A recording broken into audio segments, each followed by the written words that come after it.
தேவனுடைய பரிசுத்த நாமம் மகிமைப்படுவதாக. அன்பின் வடிவம். 1 யோவான் 4:8.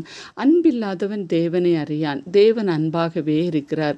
அன்பு என்ற 3 எழுத்து மலரில்தான் இந்த உலகத்தை படைத்து மனுக்குலத்துக்கு தந்திருக்கிறார் இறைவன்.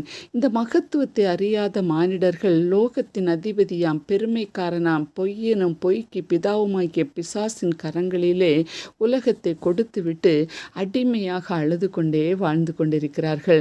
மனிதர்களின் அங்கலாய்ப்பையும் அடிமைத்தனத்தின் வியாகுலங்களையும் பார்த்து தம்முடைய ஒரே பேரான குமாரனாலே நாம் பிழைத்திருக்கும்படிக்கு தேவன் அவரை இவ்வுலகத்திலே அனுப்பினதினால் தேவன் நம்மேல் வைத்த அன்பு வெளிப்பட்டது. நாம் தேவனிடத்தில் அன்பு கூர்ந்ததினால் அல்ல, அவர் நம்மிடத்தில் அன்பு கூர்ந்து நம்முடைய பாவங்களை நிவர்த்தி செய்கிற கிருபாதார பலியாக தம்முடைய குமாரனை அனுப்பினதினாலே அன்பு உண்டாயிருக்கிறது. பிரியமானவர்களே, ஆண்டவர் இவ்விதமாய் நம்மிடத்தில் அன்பு கூர்ந்திருக்க நாமும் ஒருவரிடத்தில் ஒருவர் அன்பு கூற கடனாளிகளாயிருக்கிறோம்.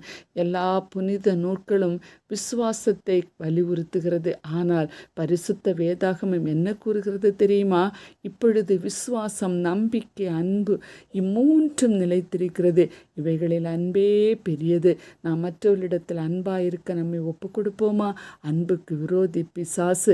பிசாசின் கிரியைகளை சிலுவையில் ஜெயித்த ஆண்டவராம் இயேசு கிறிஸ்துவின் மூலம் முற்றிலும் ஜெயம் பெறுவோம். கணவனை நேசியுங்கள், மனைவியினிடத்தில் அன்பு கூறுங்கள், பிள்ளைகளை அன்பினால் போதித்து நடத்துங்கள். பக்தி உள்ள சந்ததியை உருவாக்கவே இன்று நமக்காக பிதாவினிடத்தில் வேண்டுதல் செய்கிற ஒருவர் நம் அருகில் இருக்கிறார்.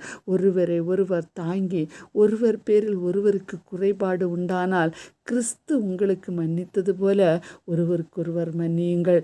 இவை எல்லாவற்றின் மேலும் பூரண சற்குணத்தின் கட்டாகிய அன்பை தரித்து கொள்ளுங்கள்.